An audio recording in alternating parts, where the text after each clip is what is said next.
aquí en Bilbao, desde la iglesia Restaurados para Restaurar, el taller del maestro, el taller de reparaciones, ¿no? Como dicen, el hospital de los enfermos. Había un pastor que decía. En esta mañana es el primer servicio que tenemos del año, y la verdad es que el año pasado fue un año de bendición.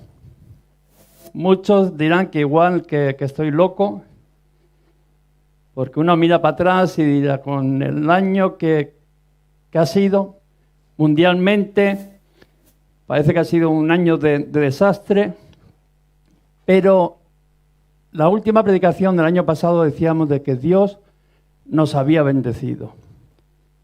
Y Dios había sido bueno con su iglesia. Dios había estado en los momentos duros, difíciles, sosteniéndonos a cada uno de nosotros. No solamente estamos aquí y estamos vivos, y aunque muchos han pasado la enfermedad, personas además con riesgo, que tenían muchas posibilidades de haber fallecido, y milagrosamente Dios los mantuvo. Yo la verdad que pude ver el poder de Dios manifestándose en muchas vidas, desde que la verdad que humanamente me preocupaba. He visto cómo el Señor ha traído aquel sustento necesario para todos. Para todos, no ha cambiado la cosa. Algunos dirán, bueno, yo justo, sí, pero es que antes de la pandemia también estaba justo. No ha cambiado. Dios ha sido siendo el mismo. Y lo hemos terminado y bendecidos. Y hemos visto que Dios ha estado con nosotros. Y a algunos hasta les ha ido mejor que el año anterior. Ha sido mucho más bueno que el año anterior, porque para aquellos que buscan a Dios, dice que todas las cosas les son para bien. Y para nosotros este momento que ha pasado ha sido de gran bendición. Estamos valorando muchas cosas que antes no valorábamos. Estamos disfrutando de cosas que teníamos a nuestro alrededor, que parecían insignificantes, que no las valoramos, y ahora le damos un valor grande y estamos agradecidos. Hay agradecimiento en nuestra vida con Dios. Pero también hay que reconocer que ha sido un año de dificultad, de que hemos tenido que aprender a caminar en fe, que hemos visto a nuestro alrededor mucha gente caer, mucho dolor, mucho llanto, muchas lágrimas, personas sin esperanza. Y todo eso también ha sido un sufrimiento para nosotros. Y hemos tenido que aprender a caminar en fe, en lo sobrenatural, viendo lo que estaba ocurriendo, pero de una manera como diciendo, esto no va conmigo, yo voy por encima de las circunstancias. Y si miramos para atrás, hemos dicho, ha sido una preparación para lo que Dios tiene para nuestras vidas. Dios nos ha estado preparando todas esas áreas que, bueno, porque al final uno se acostumbra a las bendiciones, uno se acostumbra, como decíamos, ¿no? Los niños que van al frigorífico y piensan que de allí sale la leche, que la comida no cuesta, que está allí en el frigorífico, que aparece sola, que se levantan por la mañana, abren el frigorífico y hay para desayunar, que se sientan en la mesa y hay un plato de comida, pero todas las cosas cuestan. Y el año pasado fue un año de preparación. Pero este año, yo estoy convencido de que va a ser un año que Dios nos va a restituir, como decíamos en el último mensaje. Habíamos pagado casi, como quien dice, la paga de nuestro pecado, de nuestra desobediencia, de tener ya casi por común lo divino. Y eso nos llevó a una situación que ha llevado a todo el mundo por dejar aparte las cosas de Dios. Pero Dios siempre tiene un remanente, que es su pueblo, que lo quiere levantar, que lo quiere restituir. Que es como aquel hijo pródigo que se fue y dice que gastó todo, pero el padre lo estaba esperando todos los días. Y no era para echarle en cara lo que había hecho. Nuestro Dios no somos como nosotros, de que echamos en cara cuando alguien parece que nos falla, como que nos debe algo, como que ya...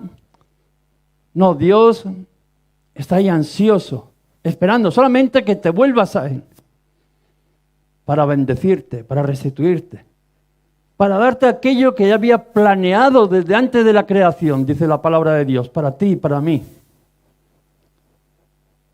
Y este año, yo creo que va a ser ese año. Todos los años hemos estado hablando de alcanzando las promesas de Dios. Y vamos en ese caminar. Pero igual de que el pueblo de Dios tuvo que pasar por ese desierto antes de conquistar la promesa de Dios, la tierra de Canaán, la tierra que fluía leche y miel, tierra de bendición, de prosperidad, tuvieron que pagar un precio por el camino, tuvieron que aprender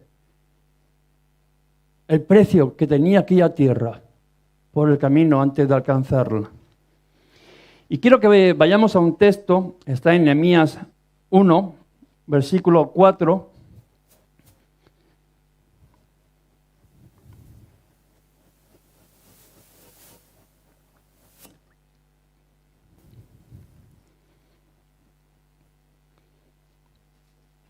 Dice Nehemías 1,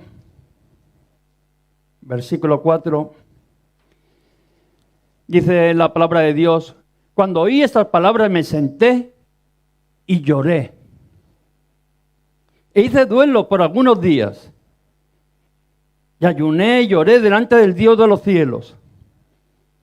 Y dije: te ruego, oh Señor, Dios de los cielos, fuerte, grande y temible, que guarda el pacto y la misericordia a los que aman y guardan sus mandamientos.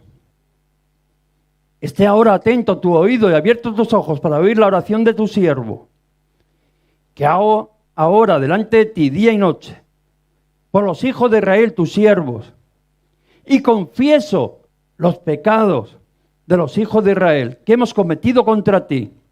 Dice: sí, yo y la casa de mi padre hemos pecado. En extremo nos hemos corrompido contra ti y no hemos guardado tus mandamientos, estatutos y preceptos que diste a Moisés tu siervo. Acuérdate ahora de la palabra que diste a Moisés tu siervo, diciendo: si vosotros pecareis, yo os dispersaré por los pueblos. Pero si os volvéis a mí y guardaréis mis mandamientos y los pusierais por obra, aunque vuestra dispersión fuera hasta extremo de los cielos, de allí os recogeré y os traeré al lugar que escogí para hacer habitar allí mi nombre. Ellos, pues, son tus siervos y tu pueblo, los cuales redimiste con tu gran poder y con tu mano poderosa. Te ruego, oh Señor, esté ahora atento tu oído a la oración de tu siervo y a la oración de tus siervos, quienes desean reverenciar tu nombre. Concede ahora buen éxito a tu siervo y dale gracia delante de aquel varón, porque yo servía de copero al rey. Vemos de que Dios ha estado guardando en todo momento a su pueblo. En todo momento Dios nos ha estado guardando. Venimos hablando de cómo el pueblo de Dios se alejó de Dios y las consecuencias que han venido a nuestras vidas muchas veces por, como decíamos, por hacer común lo divino, por no valorar, por no buscar, por no obedecer, como dice, a sus ordenanzas, a sus decretos. Pero aún así Dios ha estado velando y guardando a su pueblo y siempre ha guardado un remanente. Qué bueno es entender de que el otro día decíamos: caerán 1000, 10.000, mas a ti no te llegará. Qué bueno es entender de que a pesar de que le hemos fallado, Dios por su gran misericordia nos ha guardado. Dice que siempre ha tenido ahí un remanente. Aunque como corderos en medio de lobos, hemos sido guardados sobrenaturalmente, porque no ha sido por nosotros. Si os acordáis, allí Elías, el Señor que le dijo, ¿no? 7,000 hay que no han doblado su rodilla delante de Baal ni la han besado. Muchas veces nosotros hemos pensado de que éramos los únicos que estábamos solos con el Señor, que todo el mundo ya se había olvidado del Señor, que nadie buscaba y servía al Señor. Y es verdad que muchas veces miramos a nuestro alrededor y parece como que estamos solos, que vamos en contra de todo el mundo. Pero el Señor siempre ha guardado un remanente. Dice, 7,000 yo he guardado, que no han doblado su rodilla delante de Baal ni la han besado. Y entre eso nos encontramos nosotros, los que hoy estamos aquí, y muchos más que están en otras congregaciones juntándose y buscando a Dios. Hemos sido guardados por el Señor, a pesar del tiempo de que hemos estado viviendo. Pero los cristianos no vivimos conforme a las situaciones que estamos viviendo. No nos dejamos llevar por la situación del día a día. No nos dejamos llevar porque el año pasado hemos dicho, hay un año de pandemia, ¿qué vamos a hacer? No nos dejamos llevar por el temor. Si nuestra guía, por quien nos dejamos llevar, es solamente por el Señor. Nuestra confianza está puesta en el Señor. Podemos estar en situaciones adversas, difíciles, pero aquellos que son hijos de Dios se mantienen fieles. Aquellos que dicen, Señor, es que yo no veo, no entiendo. El otro día hablamos de Habacuc, Señor, no parecía hasta una queja que no entiendo. ¿Por qué tú no haces conforme a mis pensamientos, a lo que yo creo que tú tienes que hacer?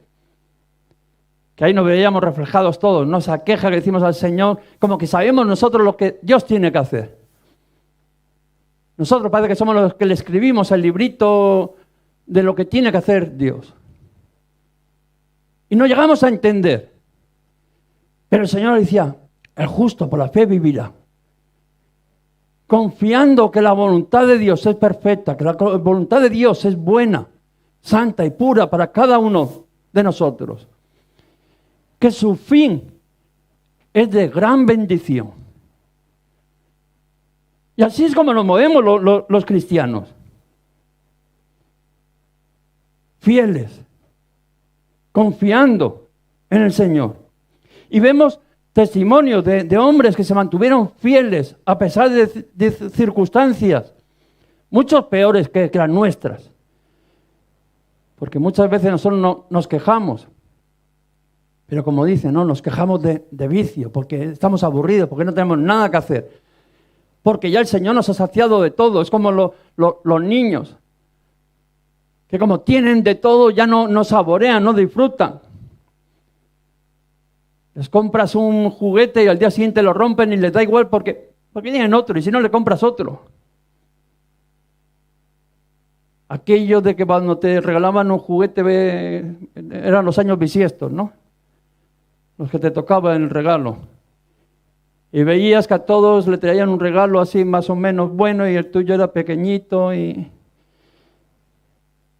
no sabíamos con cuánto esfuerzo todavía no lo traían. De cuántas cosas se tenían que negar nuestros padres para poder traer aquello que nos traían.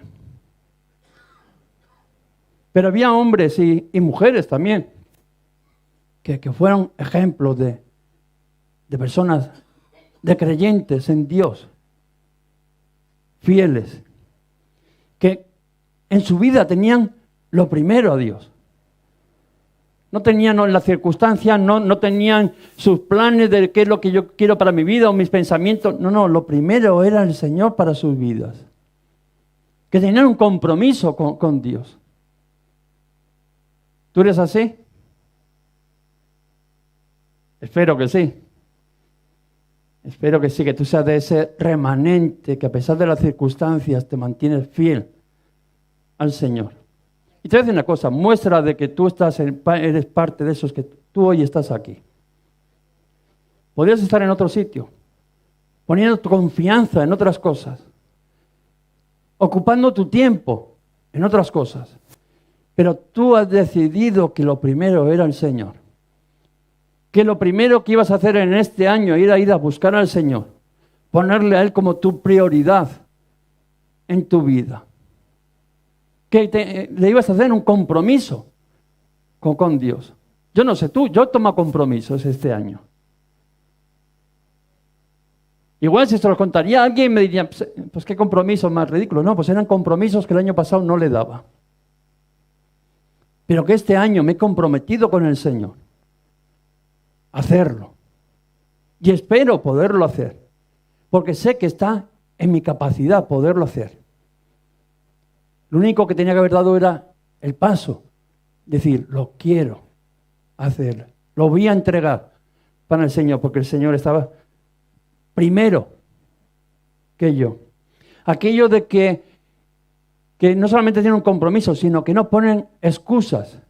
Que al final, porque muchas veces vemos, ¿no? Y que hay personas que se excusaron. No, estos hombres y esas mujeres no pusieron excusas. Y las podían haber puesto. Tenían excusas suficientes hablando de la carnalidad. Excusas suficientes. No desde la fe. Estoy hablando excusas desde lo carnal, desde lo humano, desde lo egoísta. Estos hombres que vamos a hablar tenían excusas, muchas más que tú y que yo. Esas excusas que muchas veces, no, es que a mí este problema me pilla tan lejos, esto no va conmigo. Eso muchas veces lo estamos diciendo. No, es que estoy ocupado. ¿Cuántas veces he oído, estoy ocupado? Alguna vez, si no sería porque es algo muy serio.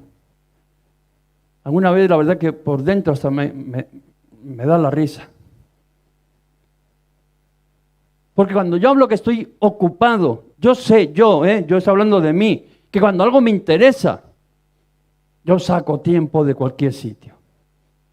Y sé que cuando a mí me interesa, y sobre todo es para el Señor me saca tiempo de cualquier sitio. Y lo sé, y porque tengo testimonio de mi vida. No lo estoy diciendo ahora, lo estoy hablando de mi vida. Yo cada cosa que le he dicho, Señor, yo quiero hacerlo. Yo trabajaba en domingo, pero yo salía corriendo sin ducharme para venir al culto.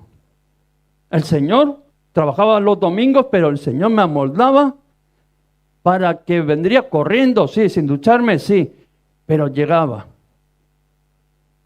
El Señor, me acuerdo que me dijeron, ¿quieres llevar la intercesión el martes? Y yo, sí, quiero. Y estaba trabajando de autónomo y al final trabajas a lo que sale. Todos los martes me salía el mejor viaje. Me decía, hoy tienes un viaje para Sevilla, hoy tienes un viaje para Barcelona, que era lo que me salvaba al mes. Y yo me ponía, Señor, ¿qué es lo que hago? Miro mis circunstancias, miro mi necesidad, miro que es un dinero, una economía que va a entrar y me va a cuadrar el mes, o hago aquello que yo me comprometí para ti. Y al final tomé la decisión, digo, no voy a ir, voy a ser fiel al Señor. Y el Señor cada mes me cuadraba el mes. Y así en todas las cosas. Y cuando le dije, Señor, quiero más, el Señor me dio otro trabajo que ya no era el domingo y podía tener todo el domingo libre. Y cuando le dije al Señor, quiero más, el Señor me fue dando los días, pero para servirle. Claro, si tú pides el domingo fiesta, estás trabajando el domingo, lo pides fiesta y luego resulta que es para quedarte en la cama durmiendo o para salir en noche, el sábado a la noche a discotecas y quedarte el domingo durmiendo, pues seguramente que igual el Señor no te lo da. Pero aquellos que anhelan de verdad servirle y quitan las excusas que estoy hablando que son carnales porque no proceden de la fe. Porque aquello que nos interesa, sacamos tiempo. Si hay un partido de fútbol, se saca tiempo. Si hay algo que te interesa, sacas tiempo. Si has quedado con alguien, sacas tiempo. Si estás enamorado y tienes tu novia, tu novio, sacas tiempo. De debajo de las piedras, sacas tiempo. Alargas el día si hace falta. Le sacas 30 horas, pero tú sacas tiempo y vas. Y quedas. ¿Por qué? Porque hay un interés en tu vida. Y vemos de que estos hombres no pusieron ninguna excusa. A pesar de que ellos sí que tenían excusas. Convincentes. Pero por eso estoy hablando que humanas, carnales, porque cuando alguien quiere quitar las excusas, las quita. Por muy difíciles de que puedan ser. Y quiero que podamos ver el plan de Dios para su pueblo, ¿no? Y cómo se involucró Nehemías en él. Porque es importante ver cómo otros hombres, cómo otras mujeres han implicado en las cosas de Dios y cómo les ha ido. Y se han sido de bendición. Y vamos a ver de que primero el plan de Dios que tenía para su pueblo, de restaurarlo, de restituirlo, de ponerle a él en lo primero. Pero cómo hubo hombres que se implicaron, hicieron posible aquella realidad. Porque muchas veces queremos que las cosas ocurran, pero sin pagar el precio. Y nosotros somos parte de lo que Dios va a hacer. Claro que sí, dice que Dios usará las piedras si no está uno dispuesto a hacerlo. Pero nosotros somos su iglesia. Nosotros somos hijos suyos, nosotros hemos sido redimidos. Hemos sido rescatados y restaurados para servirle a Él. Para ser sus manos, sus pies, como cantamos en la canción. Y tenemos que aprender a través de la palabra cómo se hace, cómo que nos enseñen con ejemplos de cómo debemos de caminar y proceder. Y vemos de que lo primero que le pasó a Nehemías es que dice de que le vino la información. Le vino la información de que aquellos hombres, aquellos judíos que se habían quedado en Jerusalén, y Jerusalén, dice, está en gran mal y afrenta. Y el muro de Jerusalén derribado y las puertas quemadas a fuego. Este hombre preguntó y lo que le dijeron es de que, mira, la cosa está muy mal. El pueblo de Dios que se quedó allí en Jerusalén está muy mal. Los muros han sido derribados, las puertas han sido prendidas a fuego. Lo que les estaba diciendo, no solamente están mal, sino que están en manos de sus enemigos. Porque no tienen ninguna defensa. ¿Y cuánta gente vemos nosotros así?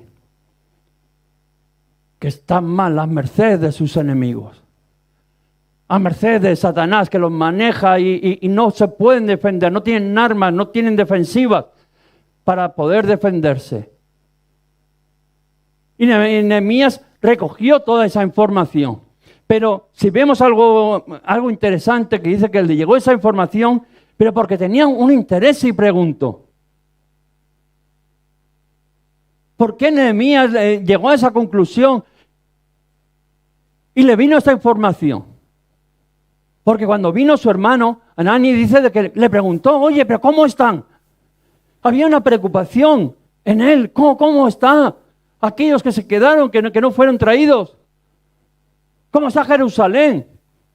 ¿Cómo están mis hermanos? ¿Cómo está la iglesia? Empezó a preguntarles. ¿Qué es lo que yo puedo hacer? Eso es lo que le estuvo preguntando. Había un interés por la situación de su pueblo. Y vemos de que el Señor lo que quiere son personas interesadas por su pueblo, por los hermanos, por la iglesia, por aquello que constituye el pueblo de Dios, su iglesia, que al final ¿qué es?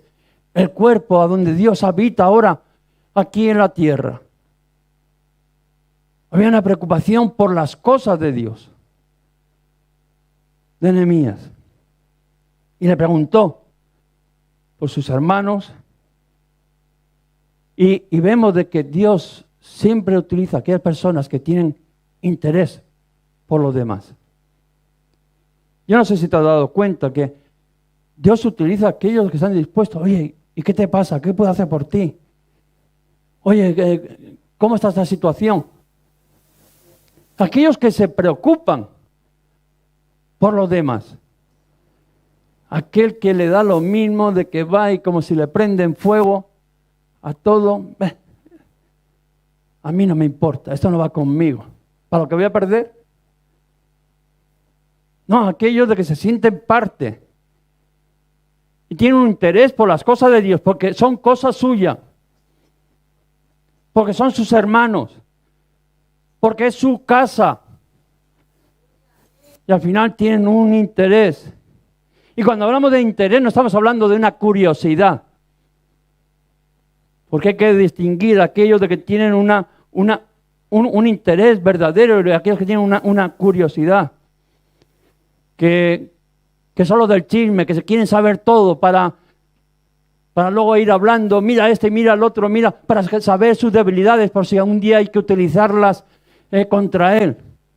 No estoy hablando de eso, de los curiosos, de los chismosos. No, estoy hablando de las personas que tienen interés, que se preocupan por los demás, que se duelen con los demás, que sufren, que se alegran con los que están a su alrededor, que son como sus hermanos, sus hijos, sus padres, que son algo suyo, que si los demás están bien, yo estoy bien, y si los demás están mal, yo estoy mal. Pero siempre con un espíritu de quererlos ayudar, de quererlos bendecir, con un espíritu, por decirlo, protector. ¿Qué puedo yo hacer? ¿Qué puedo aportar? Y vemos, fijaros lo que cómo estaban, ahí Nehemías dice que había una preocupación verdadera. Dice, cuando oí estas palabras me senté y lloré. Cuando oí que mis hermanos que estaban allí, que se habían quedado en Jerusalén, que no habían sido deportados, que estaban en afrenta, que estaban en mala situación. Cuando vi que estaban indefensos, que los muros habían caído, que las puertas habían sido prendidas a fuego, que estaban a merced de sus enemigos. Dice, yo me senté y lloré. No se alegró como algunos. Ay, mira, a este le va mal, que se fastidie. ¿Qué se creía este? No, dice que se sentó, lloró e hizo duelo por algunos días. Había una preocupación verdadera. Hasta el punto de que dice que en esa preocupación puso su vida en riesgo.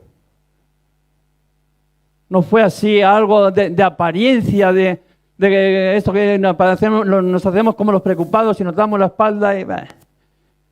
No, había una preocupación y era manifiesta, hasta que dice de que temió en gran manera por su vida, porque era el copero del rey, el que tenía que darle de beber al rey, y el rey cuando lo vio allí con una cara de deprimido, llorando, dijo, "Buf, es el que me va a dar a mi vino para que no me envenenen cuando casi parece que se quiere morir él. En manos de este me voy a poner yo", pensaría el rey. Dice que cuando él se dio cuenta, que temió por su vida, el rey le dijo, oye, pero ¿qué te pasa? Que yo no me fío de que tú me des de beber, sí, porque parece que el que te quiere morir eres tú, a ver si me vas a matar a mí. Sí, eso es lo que le estaba diciendo el rey. ¿O qué pasa? ¿Tú te pondrías en manos de alguien depresivo que se quiere suicidar, y tú te pondrías en sus manos? ¿Te subirías así en sus brazos, que él estaría en la cornisa para tirarse de un 10º piso? ¿Tú te subirías en sus manos ahí a ver que te consuelen en sus brazos? Vamos, ni loco. Pues el rey, que fíjate que ya tenía sus precauciones de que tenía un copero para que nadie le envenenaría, pues figuraros. Dijo, pero ¿a este qué le pasa? Este era de gran magnitud aquel dolor que se reflejaba. Dice, hasta temió por su vida, porque claro, el rey dijo, este igual mejor quitarlo del medio. ¿Te has sentido tú alguna vez así? ¿Por tus hermanos? ¿Te has sentido alguna vez así por la iglesia? Serían preguntas que nos tendríamos que hacer. Cuando tú te viene esa información de un hermano que se ha perdido, que se ha apartado del Señor. Cuando hay una situación en la iglesia, tú te duele y haces como este hombre, dice, sentarte, llorarte, hacer duelo. Mostrar, sin importar las consecuencias que puedan venir para tu vida. Pues Nehemías dice de que sí. ¿Por qué? Porque Nehemías no se había contaminado del pensamiento de Babilonia. Habían sido deportados, como hemos dicho, le dieron la espalda a Dios, Dios los dijo, pues bueno, vais a pagar la paga de vuestros pecados. 70 años de deportación en Babilonia. Nehemías dice que no se contaminó con el pensamiento de Babilonia. Y los cristianos, aquellos que nos consideramos hijos de Dios, aquellos que nos consideramos parte de la iglesia de Jesucristo, no nos contaminamos con el mundo. Vivimos en el mundo, sí, claro que vivimos en el mundo, pero no vivimos conforme al mundo. No nos contaminamos conforme al pensamiento mundano. Lo mismo que vimos de que Nehemías no cogió ese pensamiento. Que vemos otros, también vemos a Daniel, que dice que tampoco se contaminó. En el mismo lugar, en Babilonia, no se contaminó. Fijaros lo que dice que propuso en su corazón no contaminarse. Propuso en su corazón. O sea, era un acto voluntario, radical, no contaminarse de la comida del rey ni del vino que él bebía. Dice que lo propuso en su corazón. O sea, no era algo del azar, ay, a ver si un día siento, no, sino que había una propuesta de él. Le hemos dicho, este año, ¿qué te vas a proponer hacer este año? Dice de que Daniel se propuso, no me contaminaré con las cosas de Babilonia. Y nosotros tendríamos que coger este año y tomar ese compromiso, decir, no me voy a contaminar con las cosas de este mundo, con las cosas mundanas. ¿Qué era lo que estaba diciendo Daniel? Propuso en su corazón. O sea, no estamos hablando de boca.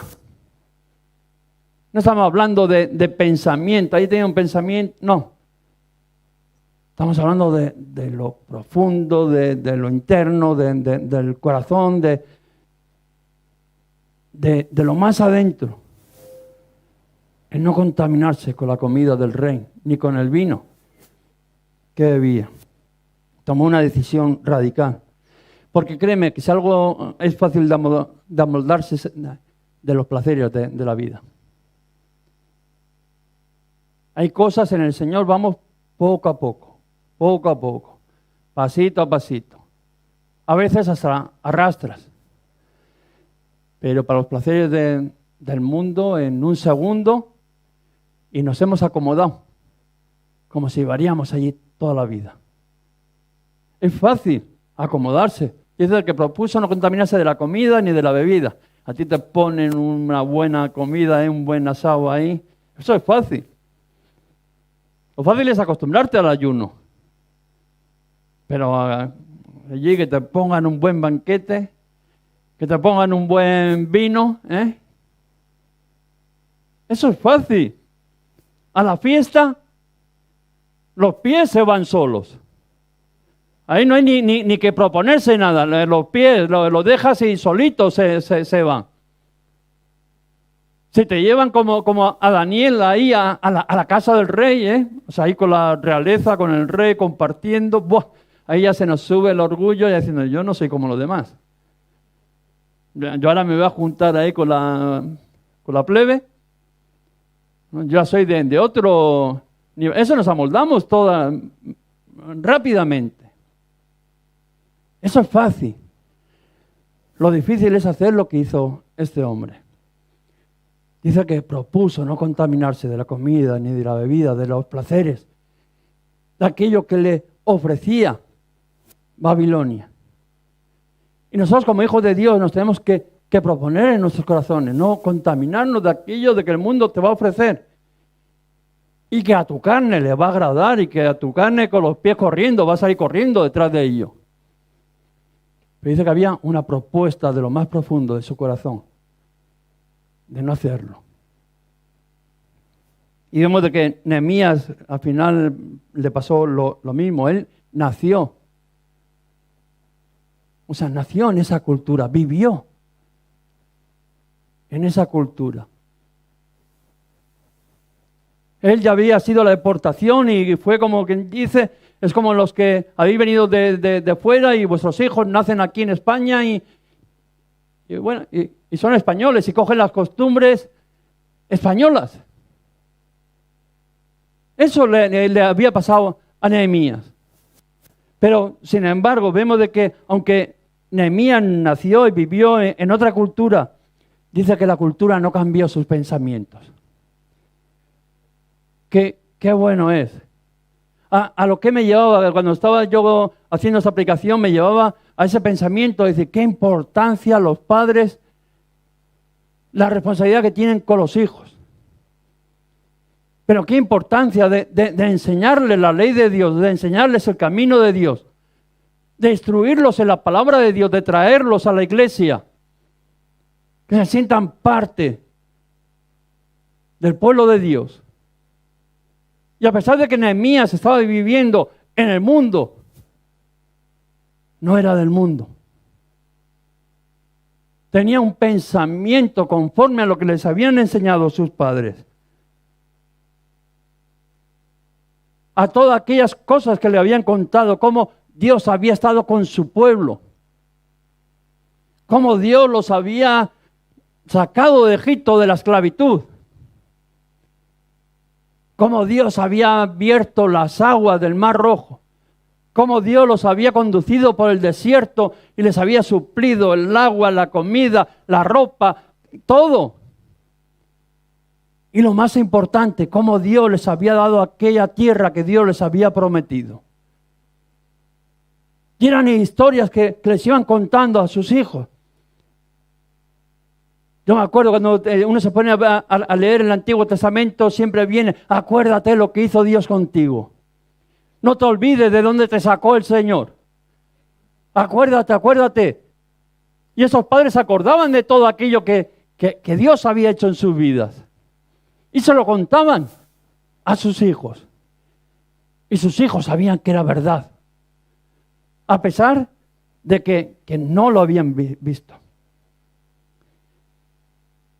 A pesar de que no habían visto aquellas cosas. Y vemos, ¿no?, de que Nehemías no solamente era un hombre que no se había contaminado, sino que era un hombre de fe, de oración y de ayuno.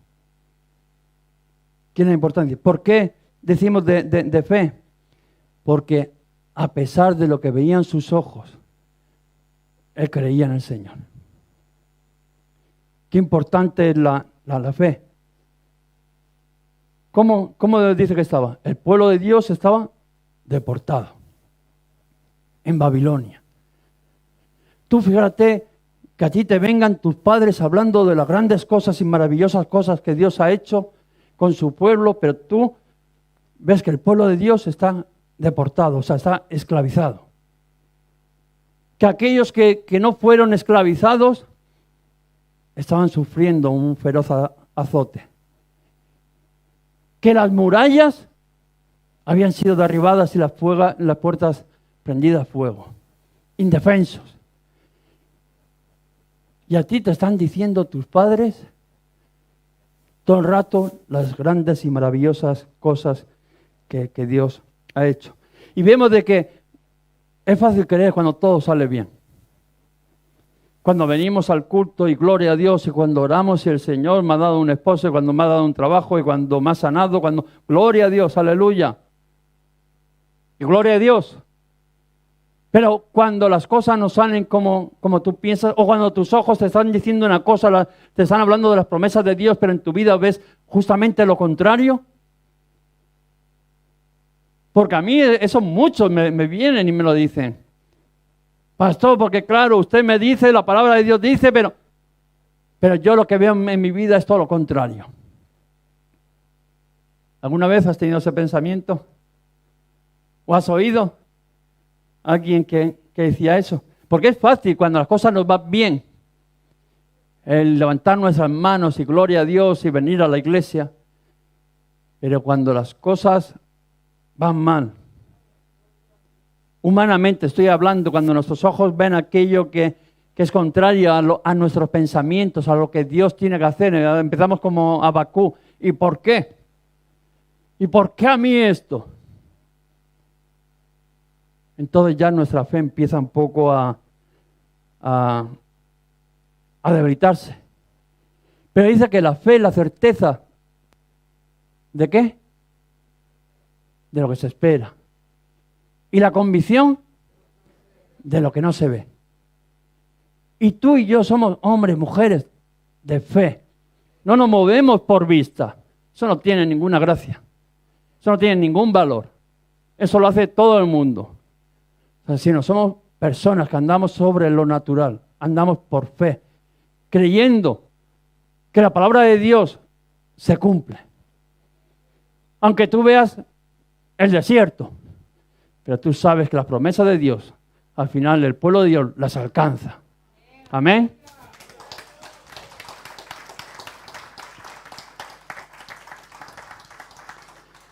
Fijaros la dificultad que tenía Nehemías. Decía de que además vivía en un pueblo, allí en Babilonia, donde cada momento le recordaban diciendo, ¿tu Dios? ¿Qué Dios tienes? ¿No ves que eres esclavo nuestro? ¿Te han dicho alguna vez a ti eso en el mundo? ¿De qué Dios me estás hablando? Se mofan de tu Dios. Sal, habla de Dios. ¿Qué Dios? ¿Qué ha hecho Dios por ti? Tu Dios no puede hacer nada. Son las palabras que oímos en todo momento. Y esas son las mismas palabras que oía Nehemías, pero desde pequeñito. Sus padres diciéndole una cosa y saliendo el resto la contraria. Él viviendo lo contrario a lo que decían sus padres. Pero aún así tenía algo claro, de que Dios estaba con él, que Dios estaba con su pueblo, que Dios iba a bendecir a su pueblo, que Dios iba a restituir a su pueblo, que Dios iba a volver a levantar a su pueblo y que Dios no los había abandonado. Qué cosa más maravillosa cuando te encuentras hombres y mujeres así, que a pesar de que las circunstancias sean contrarias, solamente le creen a Dios y no se dejan intimidar por nadie. Solamente al final nos mantiene la fe en el que el Señor está con nosotros, de pie. Porque parece que todo el mundo va en contra de nosotros, pero al final la fe en nuestro Señor nos mantiene en pie. Creyendo. Y vemos que las promesas de Dios van viniendo a nuestras vidas. No al ritmo que nosotros queremos, porque nosotros lo queremos ya. Somos no la generación express del WhatsApp, ¿no? Ya. Pero se cumple. Yo cuando miro para atrás digo, Señor, es maravilloso. De hecho, ya me gusta apuntar cada una de las oraciones porque veo que se van cumpliendo cada una de ellas. Y las que no se cumplen es porque no eran para mí. Y Dios luego me ha abierto los ojos, el por qué. El por qué. Y he visto cuán gran amor. Es como aquel padre que le dice a su hijo, esto no, porque sabe que es malo para él. Vemos de que Nehemías también era un hombre de oración y de ayuno. De oración, porque si no habría oración, tú no puedes conocer a Dios así. de esa manera íntima que le conocía Nehemías, es imposible si tú no tienes una relación con Dios. Y estoy hablando, cuando digo oración, estoy hablando de una relación con Dios. No estoy hablando que te pegues 10 horas ahí diciendo palabras. Hay gente que dice, no, yo estoy 10 horas orando. No, tú no estás nada. Tú no has orado ni medio minuto. Tú has estado diciendo palabras como un loro, sin escuchar. No te has relacionado con Dios. Tú has soltado tu sermón allí, que no sabemos ni para dónde. Tú has ido con tu hoja de peticiones, las has soltado allí. Y por si alguien me escucha, estas son. Cuando estamos hablando de oración, es una relación con Dios. Yo hablo y Él habla y yo escucho. Y Nehemías tenía esa relación íntima. Dice de oración y de ayuno. Que separaba las cosas, por decirlo, carnales, para dedicar ese tiempo para el Señor, para tener una relación grande con el Señor. Porque sabía que del único sitio que podía venir su socorro era de Él. Qué bueno es cuando nosotros oramos y tenemos esa relación y escuchamos, y a veces vienen nos y no pasa nada. A veces tú estás en una relación y tú vas y Señor, me hace falta eso, y el Señor te dice no. Bueno, pues ya está, pues no. Pero por lo menos conocemos la voluntad de Dios y sabemos que nuestro único socorro viene de parte de Él. Fijaros qué era lo que decía Nehemías. Esté ahora atento tu oído y abierto tus ojos para oír la oración de tu siervo. En esa relación íntima con Dios. Pero cuando oraba, además, por eso digo que muchas veces es que a cualquier cosa muchas veces le llamamos oración. Yo conozco personas que se pegan horas y horas orando, sin decir nada. Digo, bueno, lo harán para el Señor. Y el Señor tendrá ese entendimiento, no sé. Pero tú les escuchas y no están diciendo nada, están como repitiendo lo mismo y lo mismo. Y les preguntas, ¿por quién has orado? No, por todo el mundo, por nadie. Hay que tener una oración, una relación con Dios. Y sobre todo desde la humildad. Porque es que ir y soltar una lista de peticiones, eso no es orar. Que tú cojas y vayas allí con tus 20 folios allí y te pido la petición 2230, que me des un trabajo nuevo, y la 2200... No, eso es hablar tú, solo. Eso no es orar, eso no es tener una conversación. Cuando tú tienes una conversación con tu esposa, con tus hijos, con tu amada, con tu amado, tú le hablas así, tú como sería una máquina y metes monedas y que salga ahí el premio. Y muchas veces decimos que oramos, pero nos estamos acercando a Dios y solamente para pedir. Como que Dios está obligado a darnos. No, es que yo ya le he pedido. Bueno, ¿y qué que le hayas pedido? Pero fijaros, Nehemías no era de estos, de los que iban allí pidiendo. Dice que confesó, reconoció su pecado y el de su familia y el de su pueblo. O sea, lo primero que puso delante de Dios en esa relación con Dios, estamos hablando de relación con Dios, puso quién era Dios y quién soy yo. Lo que había hecho Dios y lo que había hecho Él. Y lo que dice, confieso los pecados de los hijos de Israel que hemos cometido contra ti. Estaba reconociendo de que todo aquello que estaban viviendo eran porque le habían dado la espalda a Dios. Y algo que tenemos que aprender, que la vida muchas veces con dureza que nos ha tocado vivir es porque le hemos dado la espalda a Dios. Y hasta que no vayamos con ese reconocimiento de que la culpa no ha sido de Dios, sino que ha sido de nosotros, más nos va. Y fijaros, dice, sí, yo y la casa de mi padre hemos pecado. En extremo nos hemos corrompido contra ti. Esa fue la oración que Nehemías le hizo a Dios, a ese Dios que lo tenía en la deportación, a ese Dios de que sí, que sus padres le habían contado maravillas, pero que en realidad no había visto humanamente nada. Así se acercó Nehemías a Dios. Y no vino echándole en cara nada a Dios. No vino echándole la culpa a Dios.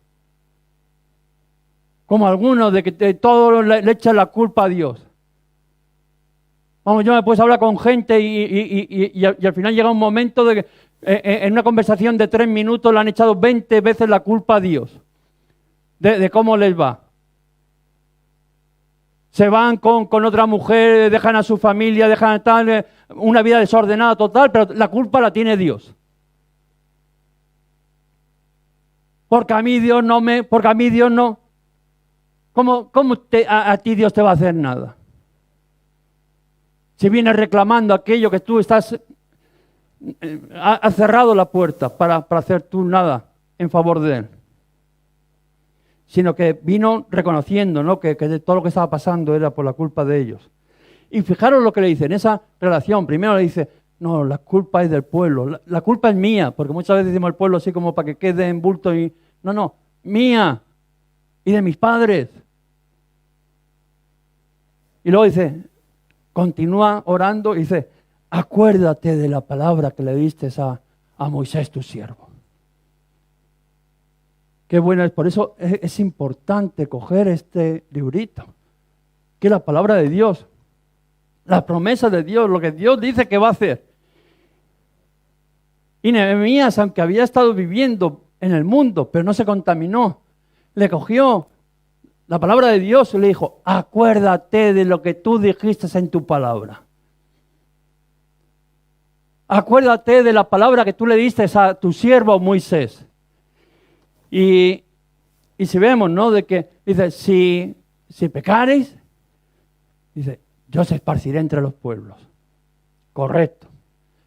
Fijaros lo que le está diciendo. Si el pueblo de Dios peca, si yo peco, si mi familia peca, en tu palabra dijiste de que tú lo esparcirías por los pueblos. Como estaba. Pero sin embargo dice, pero si os volvéis a mí, dice, si en más de quedarme la espalda, os volvéis a mí, dice, aunque vuestra dispersión fuere hasta el extremo de los cielos, de allí os recogeré y os traeré al lugar que escogí para habitar allí mi nombre, donde mi presencia estará. Por muy lejos, dice, aunque tu dispersión haya sido por los extremos de los cielos, hasta allí iré a buscarte y te traeré.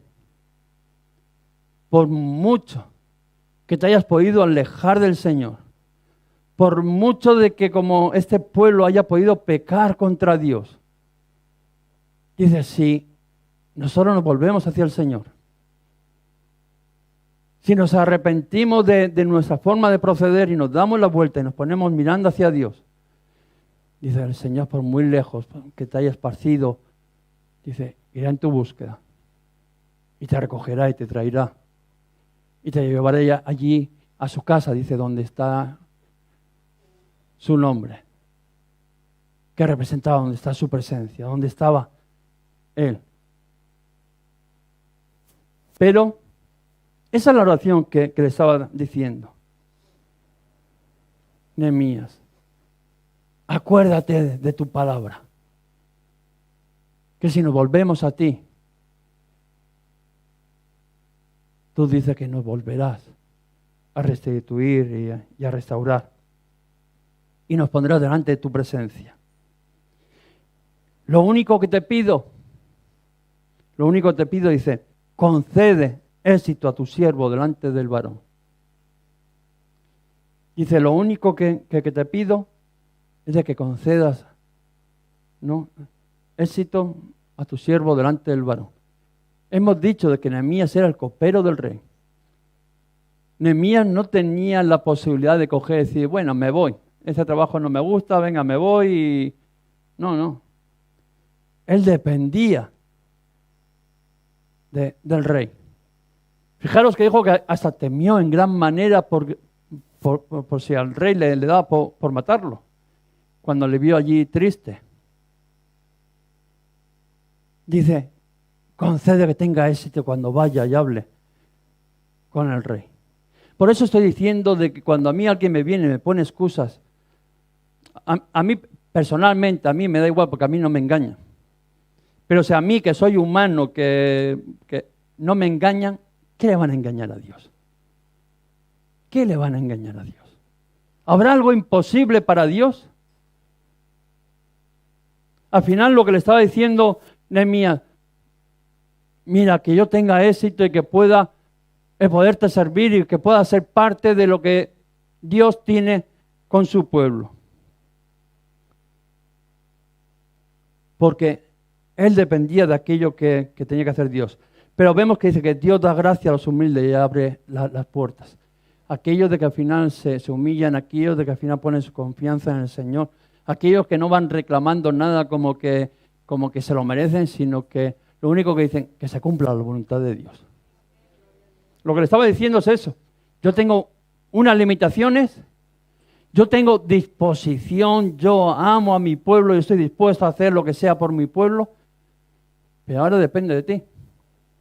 Que yo tenga éxito o no tenga éxito, de que tú abras las puertas o no abras las puertas, para que yo pueda hacer algo. Y dice de que fue allí y dice de que el rey le dio todo lo necesario. O sea, no solamente le dijo, bueno, dime cuánto tiempo vas a estar, cuándo vas a venir, le dijo, les pareció bien. Y no solamente que lo dejó marchar, sino que eso nos pasa, ¿no? Cuando Dios nos concede algo, decimos, bueno, ya que me has concedido esto, ¿y por qué no me das unas cartas para que no tenga yo problemas en el camino? Bueno, te lo voy a dar. ¿Y por qué no me das un poquito de escolta? Bueno, venga, te lo voy a dar. Y ya que voy a reconstruir, ¿por qué no me das un poquito de madera? Venga, bueno, toma. Todo aquello que le hacía falta a Nehemías para poder ir y reconstruir Jerusalén, los muros, que luego al final podrían reconstruir también el templo para que la presencia de Dios podía estar allí, para que volvería al final a ser ese pueblo de Dios. Lo suplió. Cuando uno entiende de que no es lo que uno tiene, sino que es lo que Dios dispone. Y que nosotros somos, como dice la palabra, nosotros somos el caballo que va a la victoria, o que va a la batalla. Pero el Señor es quien da la victoria. No es nosotros, no es lo que nosotros tengamos, lo que nosotros somos. No, nosotros lo único que podemos poner es nuestra disposición a querer ser parte de lo que Dios quiere hacer.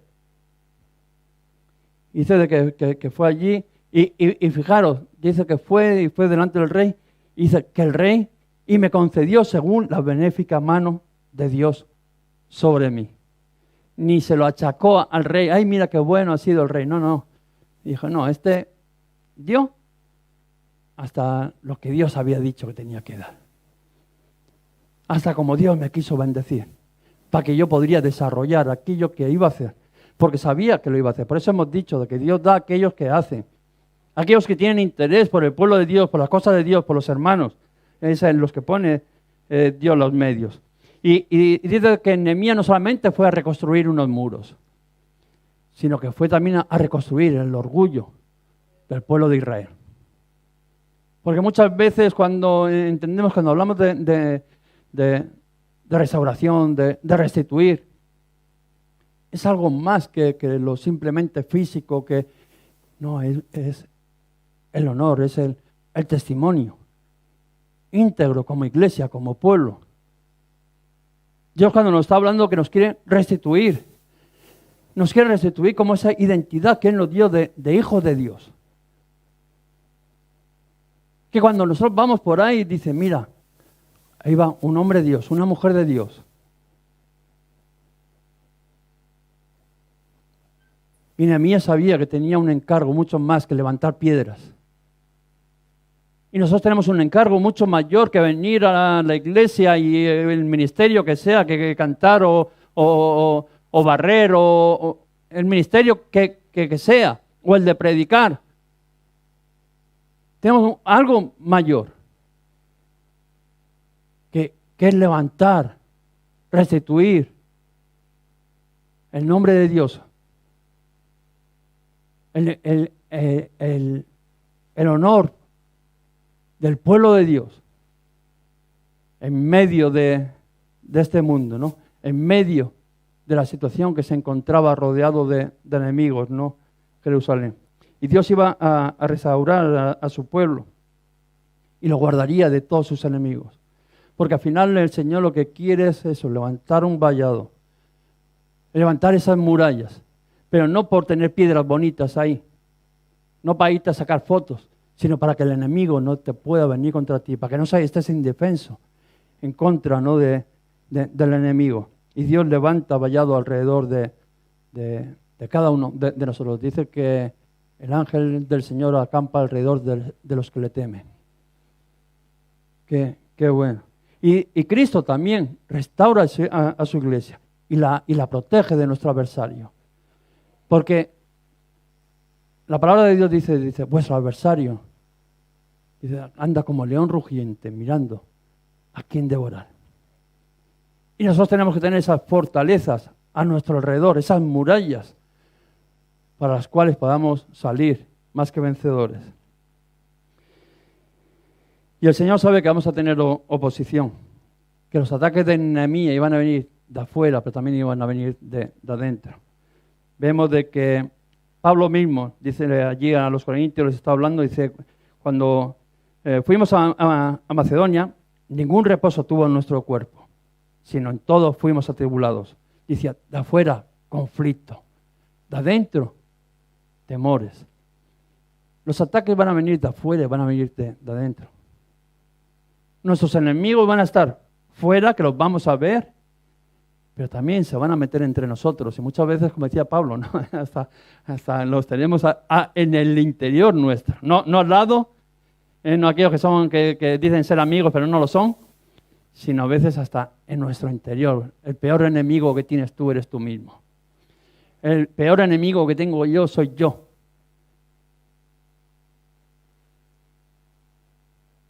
De afuera, dice de que estaba allí Sanbalá, allí gobernador de Samaria, dice que cuando se enteró que querían reedificar esos muros, dice que se encendió en ira y se hacía esa pregunta, ¿qué hacen estos débiles judíos? Fijaros lo que estaban diciendo los enemigos del pueblo de Dios, que son los mismos que dicen este mundo, pero ¿qué hacen estos débiles judíos? ¿Qué hacen estos débiles cristianos? ¿A dónde se piensa que van? ¿Qué piensa que van a hacer?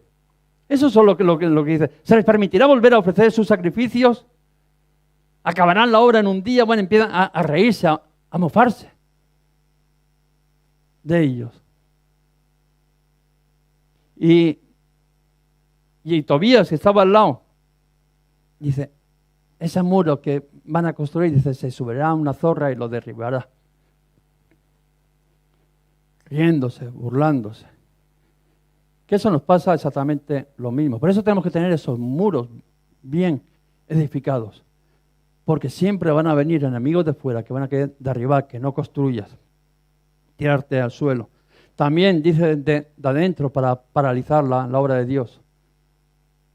Cuando dice en el tras de que el enemigo, si no te puede, si dice que si no te puede derribar, hará alianza contigo. Muchas veces sabe el enemigo que de frente no puede venir porque le vamos a hacer frente. Pero muchas veces se nos hace amigo, colega, y son esos que te dicen, no te preocupes, yo el domingo te acompaño al culto. Pero tú este sábado noche te tienes que venir conmigo a la discoteca. Y los enemigos son así, muchas veces no te vienen de frente, sino que al final quieren compartir contigo cosas, aparentemente las cosas de Dios, pero al final para llevarte a adorar a sus dioses. Y esos también dicen de que venía, lo vemos allí, ¿no? En el Dras, de que dice de que los enemigos de Judá y de Benjamín, dice que querían construir el templo, dice, los enemigos de Judá le dijeron, queremos ayudaros a la reconstrucción. Y vamos a tener esos casos de que va a haber gente de que en este camino cristiano que va a decir, no, yo también, venga, yo también te acompaño a la iglesia, yo también, entre comillas, quiero ser cristiano. Pero te va a querer llevar luego a su terreno. Y vemos que Zorobabel le dice, no nos conviene edificar con vosotros. Tenemos que aprender algo. No puedes compartir, edificar los muros. No puedes edificar el templo de Dios. No puedes edificar tu vida con aquel que va en dirección contraria a ti. Que el único plan que tienes es derribar tus muros, derribar todo lo que tengas de Dios en tu vida. Zorobabel lo tenía claro. Dijeron, no nos conviene. Edificaremos la casa nosotros solos. ¿Por qué? Porque se había acordado de lo que Dios les había dicho. Cuando vayáis a esa tierra donde yo os daré, no deis vuestros hijos a los de aquella nación, porque se juntarán, harán alianza y os harán que adoréis a otros dioses. Parecen cosas que a veces a veces no nos gusta muchas veces el tener un pie en la iglesia y otro pie en el mundo. Pero créeme, si tú quieres tener victoria, si tú quieres que al final, ellos pasaron por tener un pie en la iglesia y otro en el mundo, pasaron 70 años de cautiverio. Cuando volvieron y reedificaron aquellos muros, ¿sabéis lo que cogió primero lo que hizo Esdras? Cogió y dijo, aquellos que os habéis quedado aquí en Jerusalén, aquellos de que no habéis sido deportados, que os quedasteis y trabajasteis la tierra y os quedasteis aquí, aquellos que os juntasteis con mujeres extrañas de otro pueblo, les dijo, ahora las tenéis que dejar a ellas y a vuestros hijos, las tenéis que mandar fuera. Y dicho así, parece como algo diciendo, pero ¿cómo si ya se habían casado y habían tenido hijos, cómo ahora las van a despedir? Era lo mismo, suenan igual de cruel que cuando escuchamos allí de que Dios le dice a Saúl, mata a toda Amalia, hasta los niños de pecho. Suena así como diciendo, pero ¿cómo Dios va a hacer esas cosas? Porque saben que al final, si tú no cortas de raíz, al final te harán como a Sansón, sus mujeres, ir a adorar a otros dioses. Y esta vez de que los muros ya habían sido levantados correctamente, esta vez de que Dios ya había levantado ese vallado alrededor de ellos, le dijo, no cometáis otra vez la misma equivocación. Esta vez hacerlo bien. Consagraros para el Señor. Y sé que todo el pueblo estuvo de acuerdo. Los muros fueron reedificados. Porque aunque serían pocos, eran valientes. Aunque la cosa era difícil, dicen de que con una mano estaban trabajando en la obra y con la otra mantenían la espada. Y estaban alerta. Hasta que pudieron terminar esa fortaleza. 52 días. Aquello que parecía imposible, aquello que se reían hasta una zorra si se sube caerá al suelo, en 52 días lo hicieron. Las defensas del pueblo de Dios se hicieron. La palabra de Dios se restauró. El culto al Señor se restauró. Y luego vemos, ¿no?, de que allí mismo en Ageo que dice que la gloria del Señor, la gloria postrera será mayor que la primera. Y de las cosas que están por venir van a ser mucho mejor que las que había antes. Aunque igual has estado viviendo el destierro, igual has estado deportado como estuvo el pueblo de Dios 70 años. Pero el Señor quiere que vuelvas. El Señor quiere que hagas esas murallas, esa fortaleza alrededor de ti, para que no estés otra vez en manos de tus enemigos. Dice, por muy lejos que te haya llevado el Señor, por muy lejos que las consecuencias de tu vida te hayan llevado, Dice, aunque sea en los extremos de los cielos, de allí te recogeré.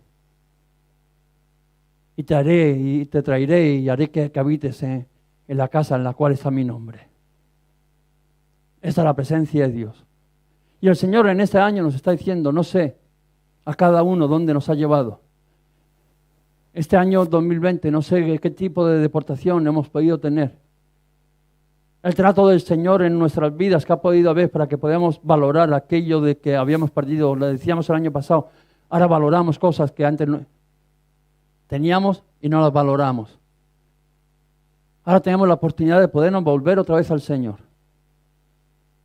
Y Él dice que está como aquel padre, con anhelo, con los brazos abiertos, para coger, para restituirte, para ponerte otra vez el traje, para poner el sello en tu mano y poder celebrarlo.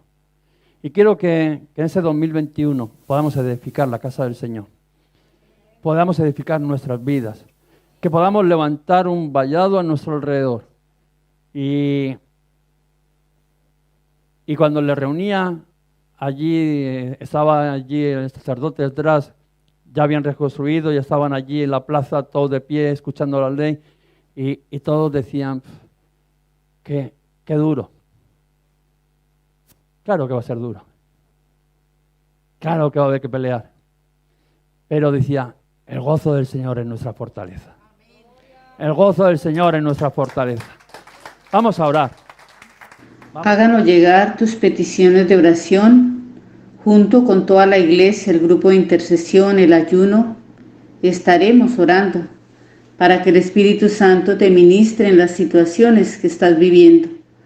Nos las puedes enviar a WhatsApp, Pastora Olga Garay, Iglesia Restaurados para Restaurar. Bendiciones.